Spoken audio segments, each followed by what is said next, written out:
Hi, are you struggling to save on a monthly basis towards a long-term financial goal? Or are you struggling with expenses and planning your budgets every month? Then you need to watch this video. In this video, I'm going to be talking about why planning for your expenses on a month-on-month basis is important towards saving for a long-term goal. Show and explain the practical approach that I adopt towards planning my expenses, and then how you can apply this approach in practice when managing your money on a day-to-day basis. Get strong.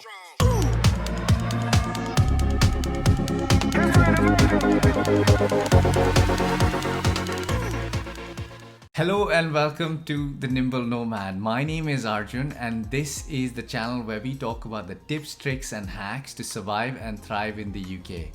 In this video, I'm going to be talking about how to plan a monthly budget and how you can save money for a long-term goal through these practical steps that I'm going to be sharing in this video. So let's start with the basics on why planning and budgeting is really important. So planning and budgeting is really important because it helps you keep track of how much money you're actually spending and how much money is coming in. So that way what you can ensure is the money that's going out is always lesser than the money that's coming in, so that then you have a little bit of savings that you can tuck away towards a long-term financial goal. Now, I've actually talked about this to a lot of my friends and peers and colleagues, and generally the answer that I always get is, one of these three, right? So one is typically, yeah, I know exactly how much I'm spending, but I don't need to keep an exact track of it because I have a rough idea of it. Two, I don't have the time to actually put this in a written format or actually write down how much I'm spending because it just takes too much time.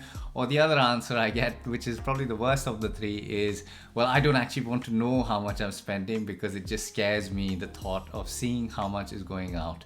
Now, in all of those scenarios, I don't think that those are efficient ways of managing your money on a month-on-month basis. So I personally think that you need to adopt a different approach.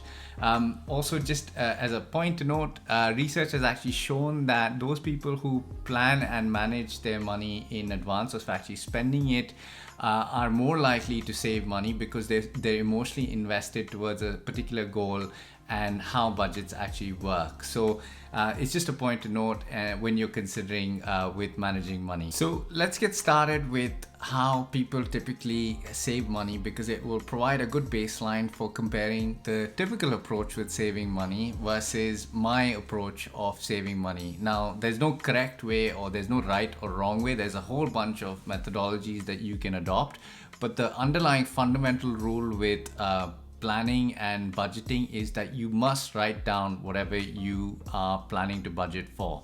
So let's get started with the typical approach first. So the basic concept with actually saving money is you as an individual, or if you're in a couple or as a family, earn a joint income. Now this income comes in on a month-on-month basis or whatever frequency that you earn that money.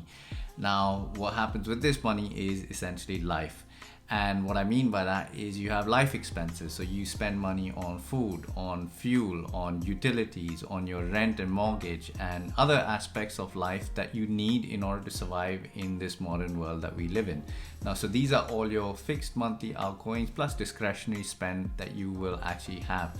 Now what happens after this is you deduct this amount from the monthly income that you've made, and whatever's left over is, if there is anything, is left in your savings account, or you may choose to invest that, right?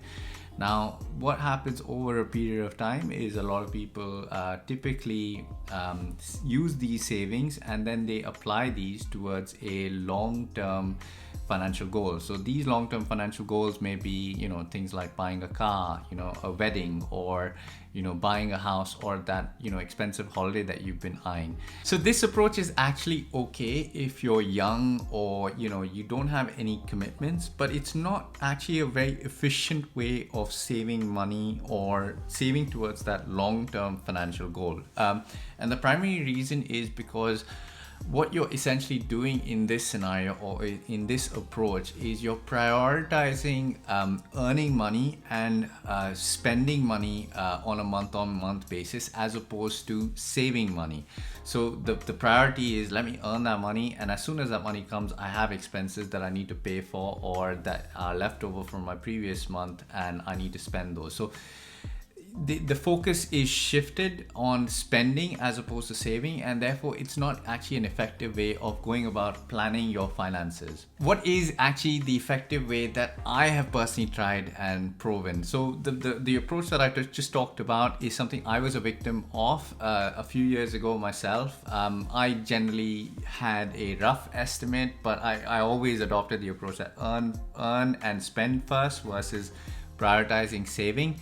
And that wasn't actually an effective way of saving towards a long-term goal. I mean, I was fine, but it was not really a great way. I wasn't really tracking it effectively. So I've come up with this different methodology, which actually in recent years has proven to be really, really effective. So let me share that first with you through a Excel file that I've prepared. So basically, I've prepared this Excel file, which is my first step towards planning my monthly budget. So this, for all of those who aren't Excel wizards, this is a very, very simplistic Excel file. So let me walk you through it. So on the left hand side is, all these numbers are anonymized just for reference. So on the left hand side is basically a split of our income. So you can have this for two people or you can have it for one person. It's very simple. You just delete one of these rows. But basically you write down what you take home every month as your total income. So this can be as an individual or as a group if you're doing it as a family. And then what I do is, and I break it down into two specific portions as far as my expenses are concerned. So there's a bit which is the direct debits, which in the UK is basically amount of money which is taken out from your account every month because it's set. So things like your rent, your council tax, your utilities, your cell phone bill, all of these will be typically set every month. They don't vary. So they just deduct it directly from your account through an automatic direct debit. So I make a list of all of these, and this is a set amount that automatically goes out from, let's say if these were the expenses for my family, then this would be the amount. So 1,535 would be the exact amount that goes out from my account every month.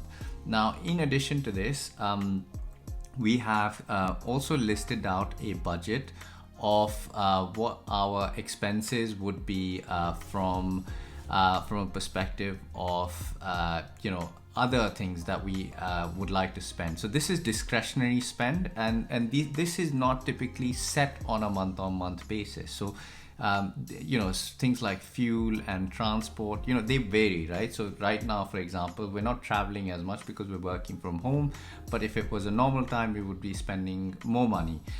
The same applies with food and groceries. So, because we're at home, we're spending a lot more versus eating out, which is reduced in this current environment. So when you take these amounts, so the way we do it is we budget for these. So we approximate what we're going to spend and we set these and we try and adhere to these on a month-on-month basis. So that way we've now defined, when you add the total direct debits and the total discretionary spend, then we've got our total expenses on a month-on-month basis. Now, this total amount is then deducted from our income, and then we have a rough idea of our savings. Now, this is the monthly view, but then what I do is I expand this to an annual view. So what we do is typically we just multiply everything on the left-hand side by 12, and you get all your numbers, and then you can see what you're going to be typically saving on an annual basis. Now, this is actually particularly helpful because one, I can see at a macro level if there's any unnecessary expenses. So let's say if my mobile phone bill was really, really high, I mean, £20 is not much estimated over here, but if it was £60, for example, some people have that, then I'd be spending, quite a bit more money on it, right? So, when I start looking at it at a macro level, I can see options or opportunities for me to reduce my monthly expenses, and therefore my annual expenses reduce. And it's a great way for a number to stand out to me. So if I had, for example, an unused gym membership which I wasn't necessarily using, then I could just take that out and reduce my annual expense overall. The other thing this also helps with is, for example, if you had a car lease payment, you can almost compare what the outstanding balance is, and you can just see that and compare it, and then you can see this as the years progress. So it's a great way of tracking this on a month-on-month basis, and we use this. So once you've all define this, actually you don't actually have to look at this again unless something significantly changes on this left hand side, either in the expense column or on the income side. And it's a great way for you to then have a visual representation of where your money is actually going. Now that I've actually shown you an Excel file where we save our money, you're probably thinking, well, Arjun, that's fantastic, that looks great in theory, but how do I actually apply that in practice? Worry not, I've actually come up with that as well. So there's a trick that I came up with personally which worked for me. There's different ways of doing this, but let's get into that right now. So similar to what I was talking about earlier, the practical way that I actually manage my money off the basis of that Excel file that I've shown you is, so again, on a month-on-month basis, we have our incomes coming through, and that's fine. So what we actually do with that money is we divide this money into specific pots. Now I'll get into the practicalities of how that actually works in a sec, but basically what we do is the first pot is basically a set of money which is set aside directly on the basis of the direct debit amount that I showed you right at the outset. So basically what we do is we take our income and we say immediately, because we know there's a set amount of money which is going out, which is at 1,500 as an example, we take that out immediately as soon as the money comes, and we put this into a separate bank account where all the direct debits are set up for us as a family. So immediately we've taken out the expenses side of it. The second thing that we do is we say, okay, we know that typically because of our budget, we would be saving, £1,700 every month. So as an example, right? So I would take off the basis of the Excel file that I've shared. So 1,700 would go straight into the savings account that I showed on that Excel file. So we would put it immediately into our savings ISA or into the investments that we've currently set up.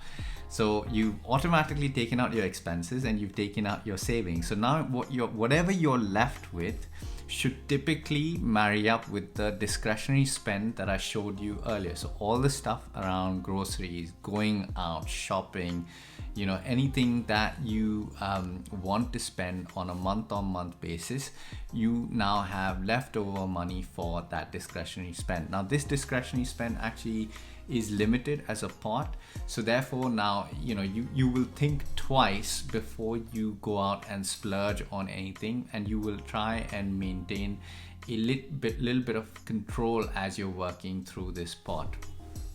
So that's just a basic concept on how we split the money. Now the way we do it is basically what we do is pot one is typically money that's put into a separate account to where the monthly income comes through. So we have a separate bank account where all of the direct debits are set up. The savings account is obviously linked to where the monthly income comes through, but it's again a separate account which holds all our savings. And then the discretionary spending, what you can do is you can put this into a preloaded debit card, or and have this money available to spend on a month-on-month basis. And some people may complain, well, what if I run out of money with this discretionary spending? So what you can actually do is you can dip into your savings account here.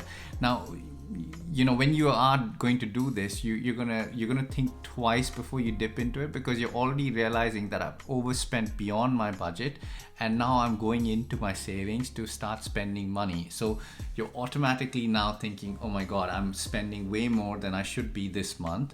month. And for some people, they're going to be like, well, I've run out of money now. So there's actually an advanced level of doing this. So this is where the power of credit cards comes into play. So what you could be doing is this pot 3.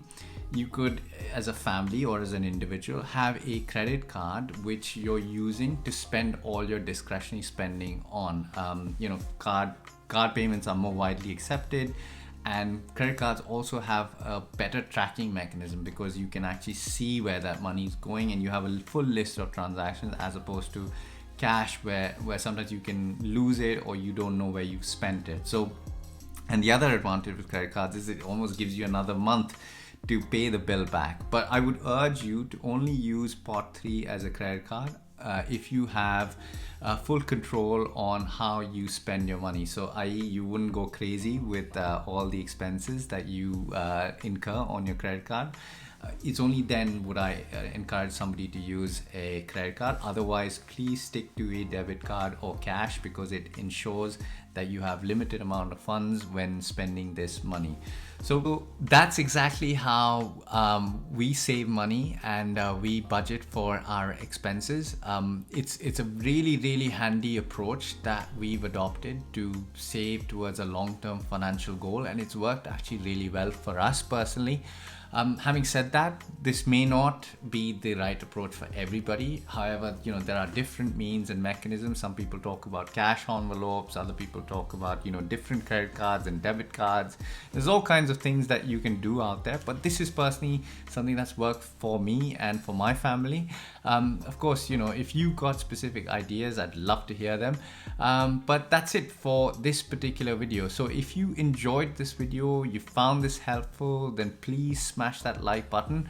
What I'm also going to do is I'm going to try to share the Excel template that I've come up with through a link in the description below, so you can access this. Always, of course, if you are seeking this, you can always drop me an email on my email address, which I will add as well in the description below, and I will send this to you. But yeah, that's it for this video, and I hope you enjoyed this, and please don't forget to like and subscribe, and I'll see you next time. Thank you. Bye bye.